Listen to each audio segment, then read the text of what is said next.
Muito boa noite a todos. É uma alegria estarmos juntos novamente, nesses períodos tão conturbados, para juntos estudarmos essa doutrina maravilhosa que, através do Consolador, Jesus nos deixou. No dia de hoje, nós vamos falar sobre o tema 10, a vida espírita, que compreende as questões 223 até a questão 329. Vida espírita. O que nós, espíritos, fazemos quando não estamos encarnados? Como os espíritos vivem quando não estão encarnados? Cessada a vida física, o espírito, habituado a ocupar boa parte do seu dia com os cuidados do corpo, o que ele fica fazendo no mundo espiritual? Inicialmente pensava-se que os bons gozariam de um descanso eterno, ou ficariam dormindo até o juízo final. Em muitas religiões, não é? Quando as pessoas vêm a desencarnar, né? Normalmente se diz, né? Descanse em paz, né? Ou dormiremos aguardando o dia do juízo final. Mas não é assim. Ainda bem que não é assim. A doutrina espírita nos informa que o espírito continua tendo responsabilidades, continua trabalhando. Existe um sistema social e econômico no mundo espiritual, e que o espírito desencarnado continua na luta para melhorar sua condição moral, envolvido em atividades e compromissos para o seu progresso. A alma, no intervalo das reencarnações, torna-se um espírito errante.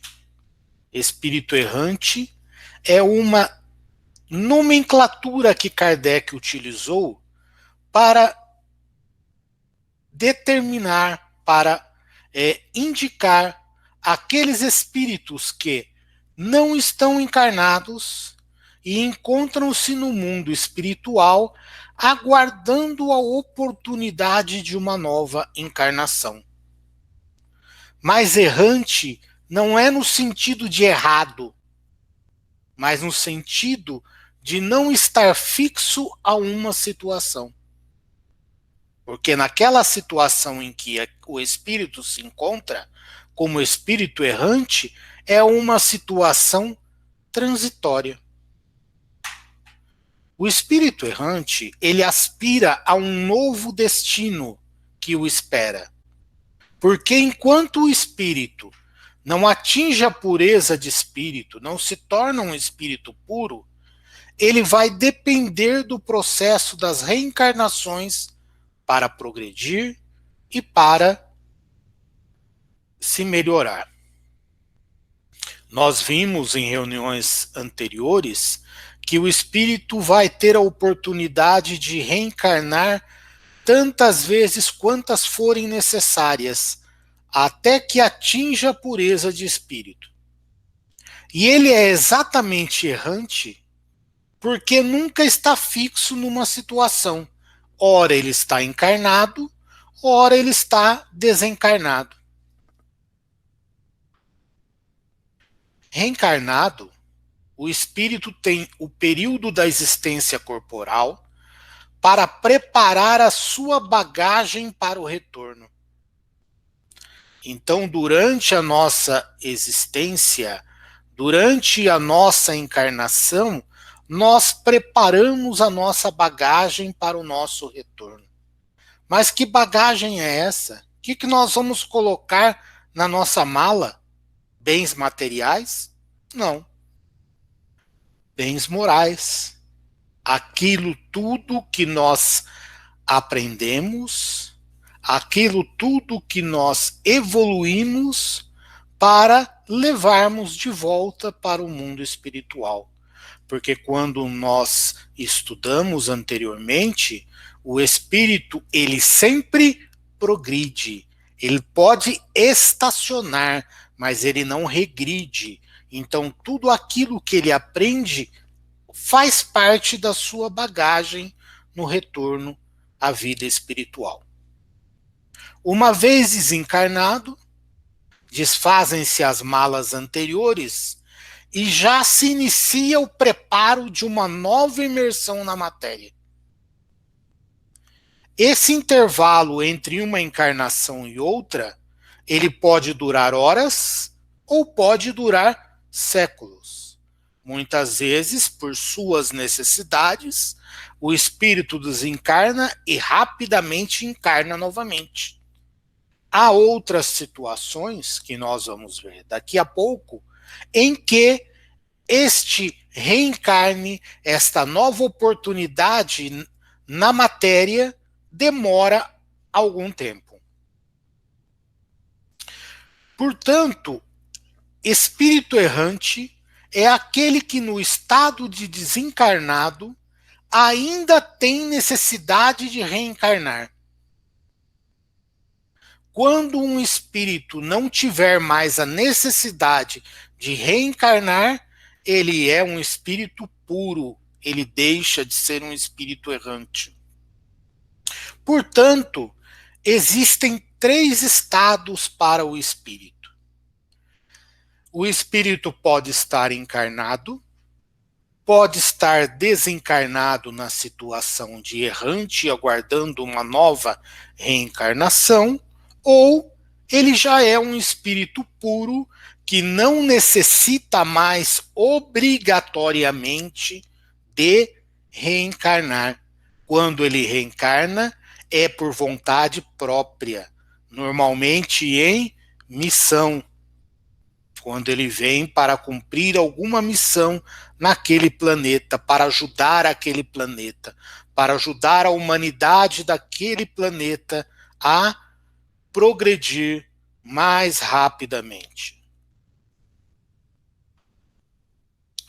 Quando desencarnado, o espírito errante retorna ao mundo invisível ou ao mundo da erraticidade e se prepara para um novo reencarne. Como nós dissemos, o que define o tempo que o espírito viverá na erraticidade é a necessidade ou o direito que o espírito tenha conquistado de optar e de opinar sobre a sua permanência no mundo dos espíritos.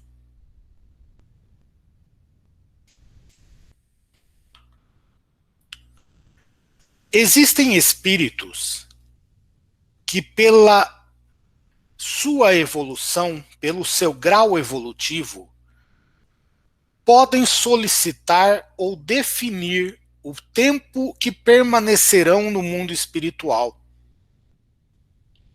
Mas ele segue alguns critérios para permanecer, para determinar, para estabelecer esse tempo de permanência. Então, como nós já havíamos visto em domingos anteriores, conforme um espírito progride, ele passa a participar da elaboração do seu projeto reencarnatório. Ele pode fazer opções, ele pode dar palpites, né?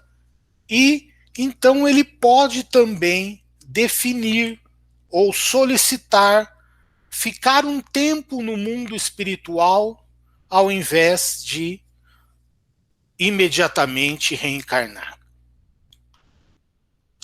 Mas chega um momento que permanecer no mundo espiritual se torna insuficiente para o espírito com relação a seu aprendizado.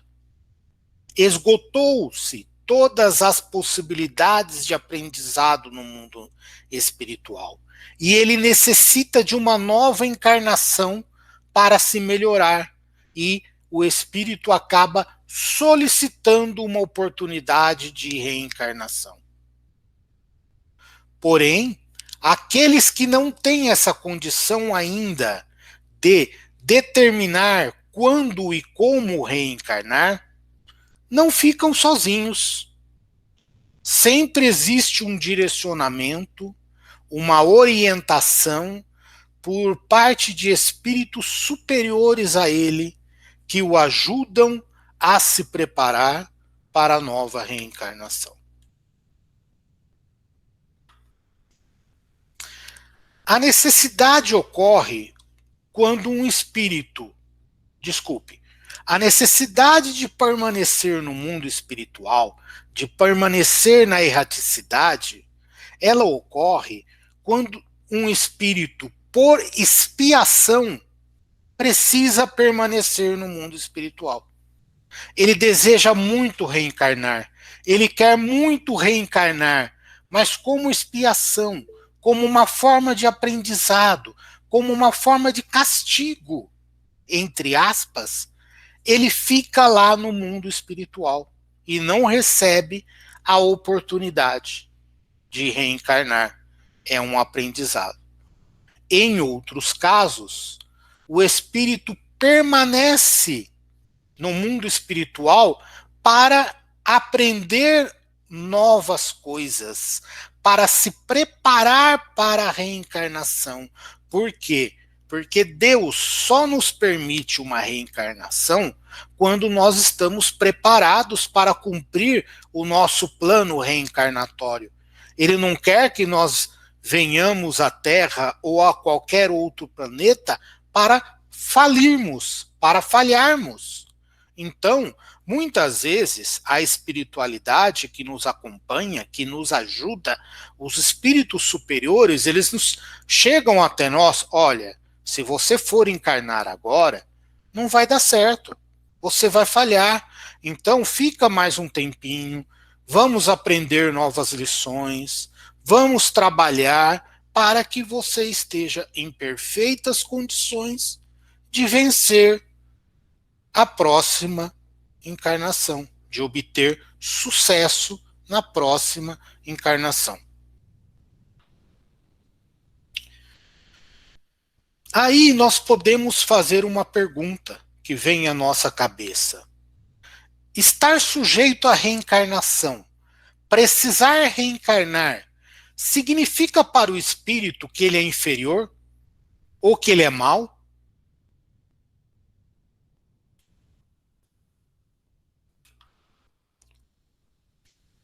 Inferioridade o espírito tem em relação aos espíritos que já atingiram a pureza de espírito. Mas a reencarnação não caracteriza inferioridade, não caracteriza brutalidade, não caracteriza primitivismo.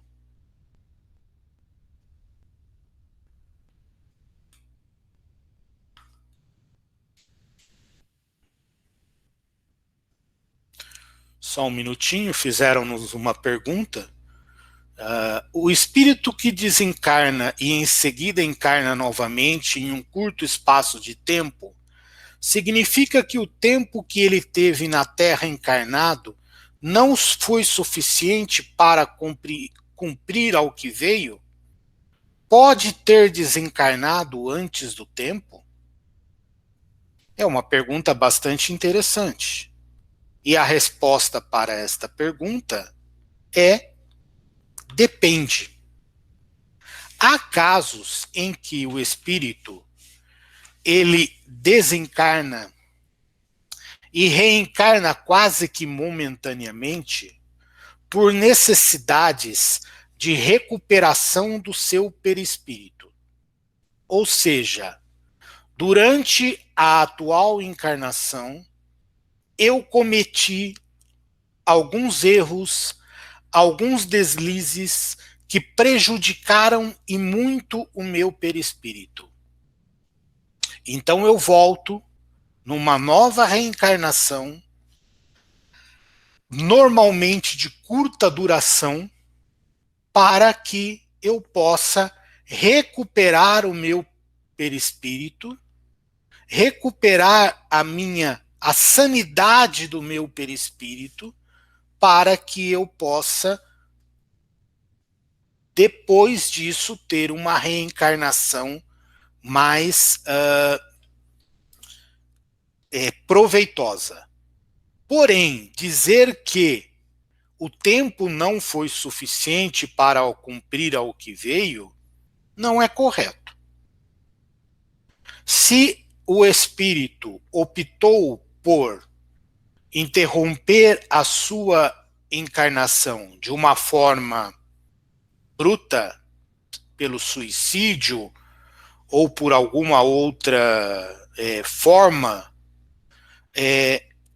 ele não vai reencarnar imediatamente. Por quê?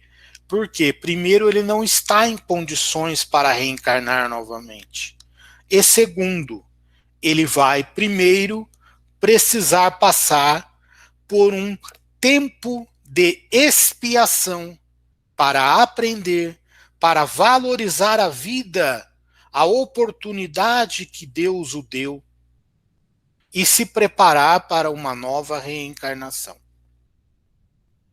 Então, tudo o que acontece no nosso plano reencarnatório tem uma razão de ser. Tá? Não necessariamente a pessoa reencarna para completar a reencarnação anterior. Às vezes sim, às vezes não. Às vezes a pessoa está tão perturbada que ela necessita de uma nova reencarnação, de uma reencarnação imediata, porque essa reencarnação pode fazer melhor a ela do que ela ficar na erraticidade. Em outros casos, como um castigo, ela também pode ser proibida de reencarnar para aprender, para dar valor a cada processo reencarnatório. Espero que tenhamos sido claros. Muito bem, continuando. Nós vimos em reuniões anteriores a escala espírita. E na escala espírita nós temos 3 ordens de espíritos. Não sei se vocês se lembram. Os espíritos puros, aqueles que já atingiram a pureza de espírito e não necessitam mais encarnar, os espíritos bons e os espíritos imperfeitos. Desde os espíritos impuros até a última classe dos espíritos bons, que são os espíritos superiores, todos estão sujeitos à reencarnação. Reencarnam em mundos diferentes, reencarnam em condições diferentes, conforme o seu grau na escala evolutiva. Mas, exceto os espíritos puros, todos os espíritos precisam do processo de reencarnação. Na erraticidade, no mundo espiritual, os espíritos estudam e procuram elevar-se. Quem assistiu ao filme ou leu a obra Nosso Lar, de André Luiz, quando esteve em condições, depois que ele foi resgatado do umbral, ele foi estudar, ele foi trabalhar, ele foi aprender para poder continuar o seu progresso. Muitos espíritos que estão no mundo espiritual participam de instituições e reuniões no mundo corporal. O Grupo Espírita Jesus de Nazaré, assim como tantas outras casas espíritas, eles possuem a equipe espiritual que coordena os trabalhos. Então, são espíritos superiores que na erraticidade, que lá dos mundos espirituais, vêm participar de trabalhos, de reuniões mediúnicas, de atendimentos nas instituições da Terra. Os espíritos na erraticidade também se aconselham com espíritos mais elevados e têm a oportunidade de visitar outros mundos, como aprendizado ao estímulo e ao seu esforço. Então, olha, você está num mundo de provas e expiações, hoje no mundo espiritual, nós vamos fazer uma excursão, né? Igual a escola, né? Nós vamos fazer uma excursão. Vamos lá para um mundo de regeneração para você ver como é que é um mundo de regeneração. Para você ver o que você vai ganhar progredindo. Então, é uma forma de fazer com que o espírito se sinta estimulado a continuar o seu esforço através do processo reencarnatório. Quando desencarnado, livre da matéria, a visão do espírito é sempre melhor do que quando encarnado. Há um alcance maior das coisas e com relação a todas as situações. Fatos que, quando encarnados, para nós são uma tragédia, são um drama, quando desencarnados, nós temos uma visão mais tranquila. Porque nós estamos vendo a situação como espíritos. Exatamente por isso, quando reencarna, a maioria dos espíritos vem com propostas saudáveis. Ninguém quer vir para a Terra para fazer maldade. Ninguém quer vir para a Terra para perder a encarnação, aquela reencarnação. Então, no momento da reencarnação, as vontades, as propostas, o que eu vou fazer, são sempre as melhores. Aqueles que vão constituir grupos familiares se reúnem, se planejam. Olha, eu vou casar com fulano, então eu já vou conversar com ele no mundo espiritual. Olha, aqueles espíritos vão ser meus filhos, então nós já vamos nos reunir, nós já vamos nos preparar para que tudo ocorra bem em nossa encarnação. Mas, infelizmente, quando encarnados, o esquecimento do passado e os interesses materiais fazem com que essas propostas muitas vezes sejam esquecidas. Embora os espíritos superiores e o nosso anjo guardião, o nosso espírito protetor, o nosso anjo da guarda, fiquem o tempo todo tentando nos lembrar dos nossos compromissos. Mas, infelizmente, há momentos que, pelo nosso livre-arbítrio, nós decidimos não ouvir mais a voz daqueles que estão nos amparando e vamos por veredas que não desejávamos ir. Por isso que o espírito precisa da reencarnação. Porque quando ele retorna à vida material, ele pode provar tudo aquilo que ele aprendeu. E quando ele retorna ao mundo espiritual, livre da influência da matéria, o espírito tem a oportunidade de enxergar os seus erros, de ver aquilo que ele fez errado quando encarnado, para se preparar novamente para não repetir os mesmos erros. Para saber se realmente a lição foi aprendida, é necessária a reencarnação. Então nós aprendemos, nós estudamos no mundo espiritual e voltamos ao mundo material para provarmos para nós mesmos que aquilo que nós aprendemos realmente agora faz parte da nossa consciência, faz parte dos nossos valores morais. Vamos falar agora um pouquinho sobre felicidade ou infelicidade no mundo espiritual. A busca de todo o espírito é tornar-se feliz. Se nós perguntarmos aqui, quem não quer ser feliz? Ninguém vai se manifestar. Porque todos nós queremos ser felizes. Mas os espíritos são felizes ou infelizes no mundo espiritual dependendo da sua situação moral.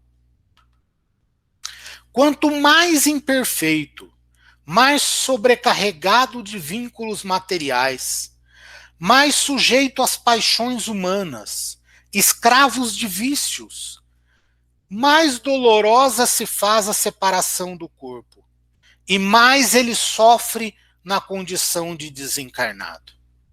Porque nós já estudamos em dias anteriores, não é? Quando nós desencarnamos, ninguém vira anjo, ninguém vira santo, nós continuamos os mesmos. Então, quanto mais imperfeitos, mais nós sofremos quando desencarnados. A felicidade ou a infelicidade no mundo espiritual vai depender exatamente da nossa condição moral, dos nossos valores morais. No mundo espiritual, os espíritos não ficam vagando. Existe uma estrutura para abrigar os espíritos. O espírito não está no ar como a gente vê nos filmes, como a gente vê em desenhos animados. Não. Há mundos exclusivos para eles ficarem, criados exclusivamente para os espíritos errantes. E esses mundos recebem o nome de mundos transitórios. Os espíritos, eles se ligam temporariamente a planetas em formação e permanecem nesses planetas durante este período de formação. Então, planetas em formação são mundos transitórios. Quando chega o momento em que aqueles que vão compor a humanidade daquele planeta vão se instalar nele, os espíritos errantes se afastam. A Terra já foi um mundo transitório quando da sua formação. Hoje, a Terra é um mundo de expiações e provas. Mas antes de ser um mundo primitivo, ela foi um mundo transitório. Enquanto a Terra era preparada para receber os primeiros seres vivos, para receber os primeiros habitantes, ela foi utilizada como morada dos espíritos errantes. Queridos amigos, eu vou encerrar o assunto por hoje. Esse capítulo ele é bem grande, são 106 questões. Na próxima semana, nós vamos continuar a partir deste ponto em que eu estou encerrando e vamos falar sobre as percepções, as sensações e os sofrimentos do espírito quando ele está no mundo espiritual. Espero que a apresentação de hoje tenha sido bastante proveitosa a todos. Agradeço a oportunidade e agora eu vou passar a palavra à nossa irmã Maiara, que falará sobre o tema do Evangelho da Noite. Muito obrigado, uma boa noite a todos.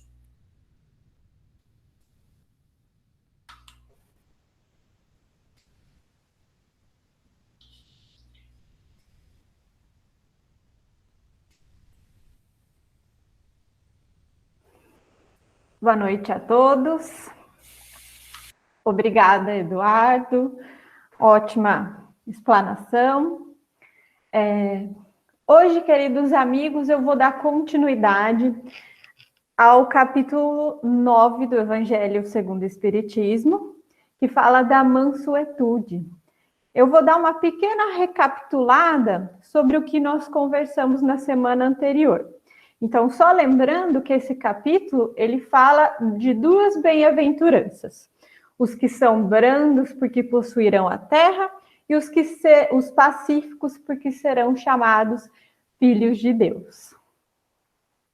Então, na nossa recapitulação, aí saiu, primeiro a gente vai lembrar que Jesus condena, né, qualquer tipo de violência e cólera, mas ele dá um passo à frente, ele ressalta que toda expressão descortês é condenável.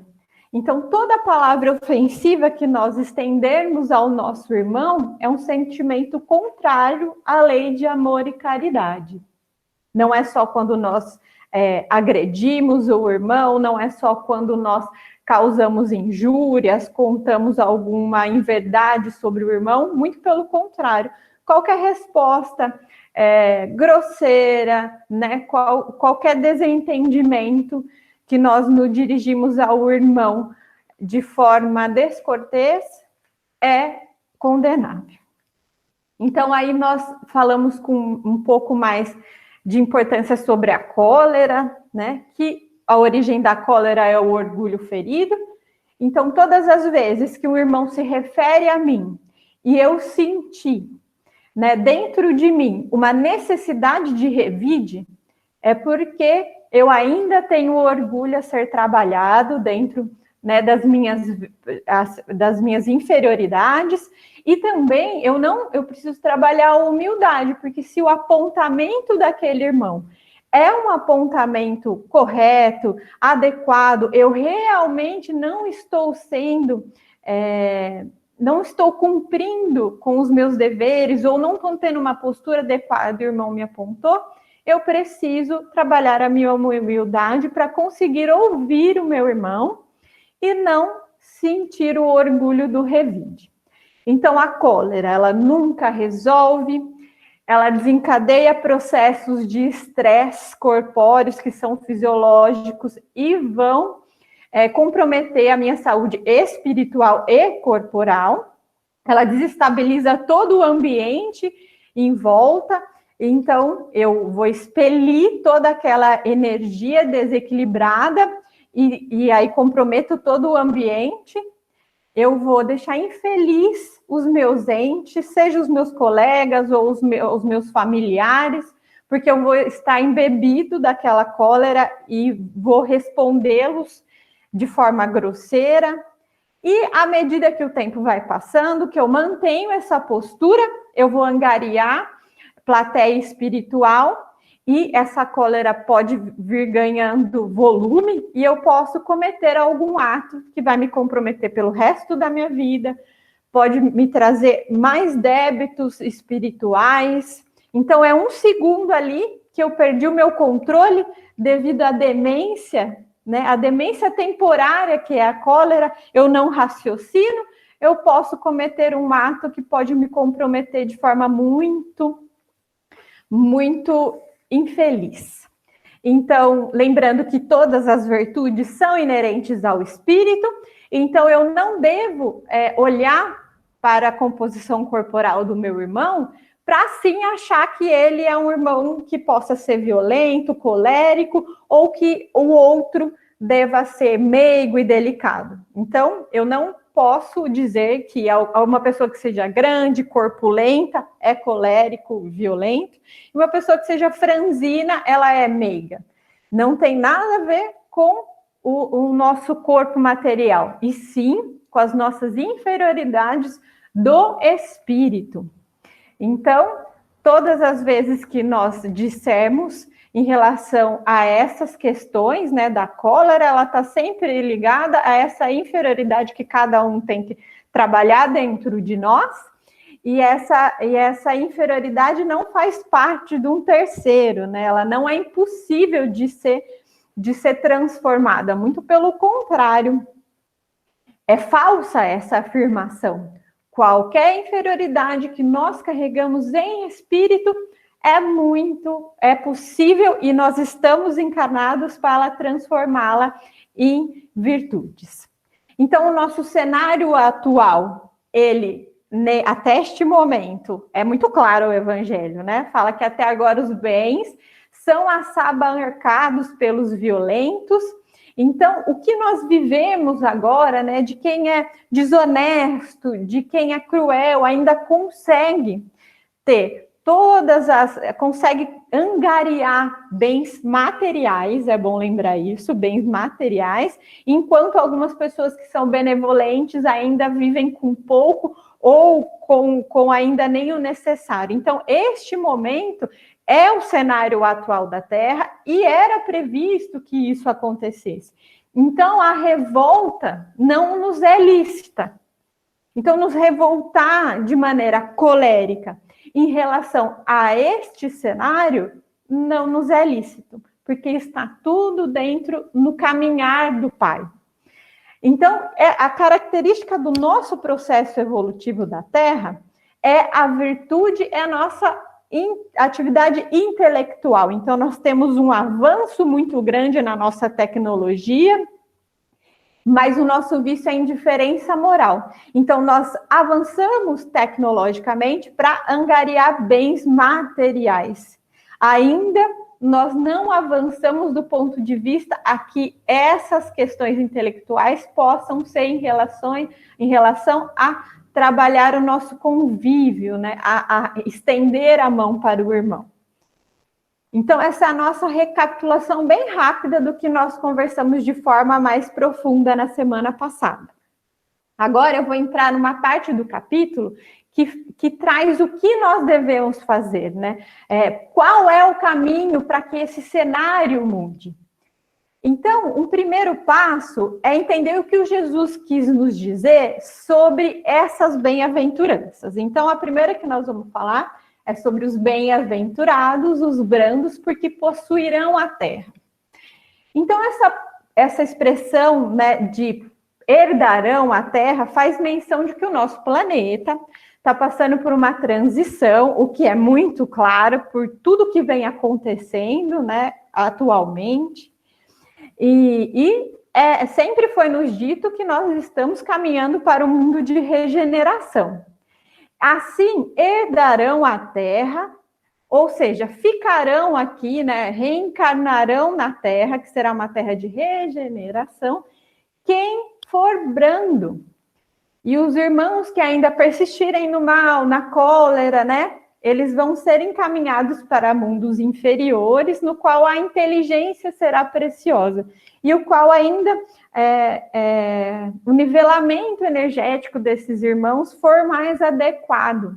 Então, é isso que essa bem-aventurança quer nos dizer, que não tem como nós queremos nos manter num mundo de regeneração, irmos para um mundo melhor, se nós mantermos essas características. Não haverá encaixe. Então, uma forma de nós continuarmos seguindo para mundos melhores é trabalhar a brandura, e no caso, a mansuetude, que é o que nós estamos dizendo neste momento. E aí nós vamos entender o que quer dizer os bem-aventurados, os pacíficos, porque são chamados filhos de Deus. Então, somente o pacífico pode agir com justiça, solidariedade e amor pelas pessoas e circunstâncias, porque somente naquele estado as intuições saudáveis podem penetrar-lhe e ser buscando as suas profundidades de filho de Deus. Nós entendemos durante muito tempo essa questão pacificadora de forma errada. Não é à toa que nós tivemos ao longo dos séculos muitas guerras santas, né? As pessoas se intitulavam como pacificadores ao ponto de que eu podia, né, atentar com a vida do meu irmão ou de um povo que ainda não era adepto à fé do Cristo. E aí as guerras santas ganharam muito corpo com essa história de pacificar, né? Ou de que se tinha direito de exterminar desta terra as pessoas que não aceitassem a fé do Cristo. E aí foi o que ajudou um pouco a desencaminhar essa caminhada evolutiva da Terra. Então, quando nós pensamos em pacificar, nós nunca devemos pensar no coletivo, né? Que eu devo calar um coletivo, por exemplo. Eu devo pensar que, para eu pacificar, quem deve ser pacífico sou eu. Eu devo ter atitudes pacificadoras. Então, a paz do mundo, a harmonia do lugar onde eu estou, né, ou das circunstâncias a que um dia vão ser oferecidas, só vão ser mais equilibradas e eu vou ser tido como pacífico, né, elas vão trazer paz se eu tiver uma atitude pacífica. E isso é bem importante de nós lembrarmos. Nós sempre apontamos com o outro, para o outro, como o motivo do desequilíbrio. E, na verdade, mesmo que o ambiente possa estar desequilibrado, nós poderemos ser um ponto de paz e tranquilidade. Então, se eu quero um mundo melhor, eu quero um mundo de paz, essa pacificação começa comigo. E quando é dito que serão chamados filhos de Deus, isso quer dizer que só quem é pacífico consegue ver o melhor das coisas, consegue ver a face daquela situação que está difícil por um lado bom, consegue encontrar o caminho do bem, sabe que vai ter dificuldades, sabe que às vezes nós vamos encontrar irmãos que vão nos interpelar o caminho, mas com essa fé, né, de ser pacífico, nós conseguimos lidar com isso com dificuldade. E aí seremos chamados filhos de Deus, porque nós não mais seremos só criaturas de Deus. Quando nós desenvolvermos as virtudes que o Pai está nos pedindo em atos, palavras, ações, os nossos pensamentos, os nossos sentimentos, por isso nós seremos chamados filhos de Deus, porque nós seremos o espelho das virtudes dele. E aí, está aqui o caminho. Então, nós queremos reencarnar em mundos melhores, né? No mundo de regeneração. Então, está aqui o caminho. Então, nós vamos falar das virtudes que nós precisamos trabalhar, dentre muitas outras que o Evangelho nos traz. Então, nós vamos falar da afabilidade e da doçura. A afabilidade e a doçura, ela começa com o amor ao próximo. Então, mas eu digo que todo o amor ao próximo começa pelo amor de si para consigo.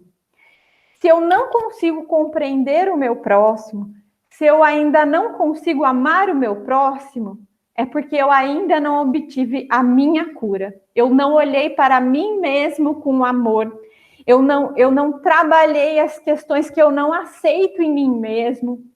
Então, antes de amar o próximo, que é o caminho que é a chave que vai nos abrir todo o caminho das virtudes, eu preciso olhar para mim e ver o que eu preciso curar em mim, olhando para dentro, e assim que eu obter essa cura, eu vou conseguir oferecer esse tão solicitado por Cristo amor ao próximo. Então, tudo que eu amo, eu quero bem. E aí eu desenvolvo a benevolência para com o próximo, que nada mais é a caridade. E essa caridade, ela pode ser feita de duas formas que são essas duas virtudes que nós trazemos, que é a afabilidade e a doçura. Então, como que eu posso ser bom para o próximo? É ser afável, ser doce. Então, eu sou afável quando eu sou gentil, atencioso, cortês, quando eu sou delicado com o próximo. E a doçura é quando eu trato o outro com carinho, quando eu me preocupo com o semelhante. Então, se a nossa salvação, ela só vem de acordo com a nossa caridade, aqui está 2 pontos que eu já trabalho essa caridade e benevolência para com o próximo. Eu sendo afável e doce. A próxima virtude é a paciência. Então, o Evangelho nos diz: sede pacientes. A paciência também é uma caridade. Perdoamos aos que Deus colocou em nosso caminho para serem instrumentos do nosso sofrer e para nos porem à prova a paciência. Então, todo aquele irmão que nos apresenta grande dificuldade de convivência, ele é uma oportunidade de Deus. Então, nós temos que olhar para ele com amor, porque é através dele que eu vou conseguir trabalhar as minhas virtudes e devo perdoar tudo que ele fizer a mim, porque ele é o caminho que Deus me apresentou. E a grande questão da paciência, e já falando, né, do que nós acabamos de comentar sobre a afabilidade e a doçura, é que a caridade material, né, que eu supro alguma questão material do meu irmão, ela é a mais fácil de todas. Mas quando eu trabalho a paciência para com o próximo, mesmo quando ele for descortês e grosseiro comigo, eu tratá-lo com afabilidade e doçura, esse é um caminho da caridade. E ela é muito mais meritório, eu ter essas atitudes para com o próximo, é muito mais meritório do que a caridade material. Não deixamos de colocar a importância dela, né? Nós devemos oferecer suporte material, se nos for possível, para os irmãos que necessitam. Mas dar a desculpa que nós não temos aporte material, né, que nós não temos posses, e é por isso que nós não somos caridosos com o próximo, isso não é uma desculpa. Porque aí o Evangelho nos mostra outras formas de nós sermos caridosos com o próximo. Então, eu posso ser alguém muito desprovido de bem material, que mesmo assim eu posso ser caridoso com o meu próximo, sendo afável, sendo doce, tendo paciência. Essa questão da paciência me fez pensar em relação a uma frase. Eu não achei o autor dessa frase, se alguém souber, quiser colocar no chat, seria ótimo, mas eu pesquisei e não encontrei. Que é a frase: a lagarta não precisa de um milagre para virar borboleta, e sim de um processo. Às vezes nós pensamos que quando nós agimos rápido, às vezes de forma transgressora, violenta, é o que resolve, e na verdade nunca resolve. Esses tipos de atitudes transformam tudo, às vezes, vou protelar o problema e ele vai se mostrar muito maior lá na frente. Então, nós, enquanto indivíduos e espírito, e o nosso orbe, ele não precisa de um milagre. Então, aquela visão de que, olha, Deus vai vir, Jesus vai vir na carruagem de fogo, né? Numa biga de fogo e transformar tudo isso, e quem não for bom vai para o inferno, e quem for bom vai com ele para o céu. Esse milagre não é o caminho. O Evangelho nos deixa isso muito claro, todo o Pentateuco deixa isso muito claro, que nós precisamos de um processo. E o processo nada mais é que as provas e as expiações. Então, seria incoerente, ou nós pensamos de forma incoerente, quando nós não aceitamos o nosso orbe, ou as nossas fragilidades, e não aceitamos essas dificuldades e iniquidades do mundo, porque essas são as condições que nós precisamos para nos transformarmos enquanto pessoas, enquanto em espírito, para nós desenvolvermos as nossas virtudes. Então, justamente, nós precisamos de um processo, e processo necessita de paciência. Então, eu estou passando por um processo, o nosso orbe está passando por um processo e o meu irmão está passando por um processo. Então, tudo me pede paciência. Então, a paciência, ela nos ajuda a olhar para tudo e para tudo que nos for apresentado de forma mais racional. Mas, apesar disso, o Emmanuel nos ajuda a expressar que essa paciência, ela não quer dizer que ela é uma forma de aprovar o desequilíbrio, que ela é um passaporte para o abuso, que ela é um apoio à delinquência, que eu começo a ter conformidade com um erro deliberado. Não é isso.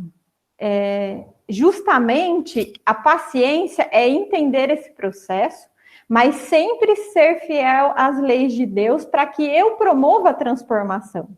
Aqui eu trago como exemplo Martin Luther King, que realmente lutou com todas as leis de segregação racial, contra o apartheid, com a postura de não violência e pautado nas leis do Cristo. Sempre, todos os seus movimentos foram pacíficos, mas foram resistentes e foram de grande importância para esse movimento nos Estados Unidos. E ele foi paciente. Ele sabia que isso não ia ser possível. Se fosse pela violência, que não haveria transformação. Pessoal, eu vou pedir desculpa, é que o cachorro do meu vizinho hoje está num dia difícil. Mas se estiver atrapalhando muito, vocês me avisam no áudio. Então, por isso que a paciência, ela é o caminho para resolver tudo. Lembrando que todos estamos pelo processo. Então, quando eu identifico uma dificuldade, um desacerto no meu cotidiano, eu só vou conseguir a solução com o problema e transpor aquela dificuldade, aquele obstáculo, ou aqueles obstáculos importantes da nossa vida, que às vezes demoram muito tempo para resolução e depende do processo de transformação do meu irmão, às vezes, né? Eu consigo resolver isso sem alardes, sem transformar em mais farpas ainda. Então, aquilo ganha uma resolução mais consistente e não só temporária. Assim, nós falamos da obediência e da resignação, que são virtudes companheiras da doçura e forças ativas. Vamos lembrar dessa adição aqui, forças ativas. Porquanto carregam o fardo das provações que a revolta insensata deixa cair. O que é ser obediente? O que o Evangelho nos coloca como ser obediente? Eu tenho que ser obediente às leis do Cristo, né? As leis morais. Essa obediência, ela não está ligada à obediência às figuras temporais, autoridades temporais, como os chefes, às vezes um pai mais austero, às vezes um político. Não é essa obediência que nós estamos falando aqui. Nós estamos falando da obediência em relação ao Pai, às leis do Pai. Então, isso nos sugere que, apesar de sermos pacientes, nós precisamos fazer frente com paciência, com afabilidade, com doçura, quando alguma ação, alguma atitude ou alguma situação for nos colocada que seja incompatível a essas leis que estão nos gravadas. Então, nós precisamos ser agentes transformadores, sim. E a resignação nada mais é que nós nos curvarmos à vontade de Deus.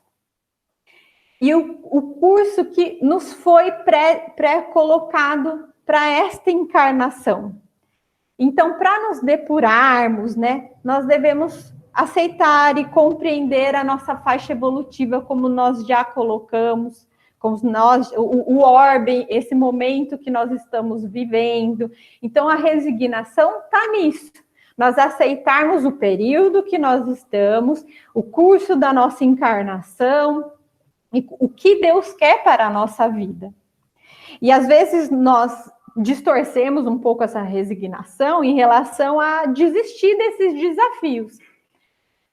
E realmente Deus não quer ou Jesus não inquiriu essa desistência, né? Muito pelo contrário, ele nos insufla coragem e nos mostra o caminho, que são as leis, e para que nós sigamos esse caminho de transformação das nossas virtudes e tenhamos paciência com o entorno. E, por ora, responsabilidade.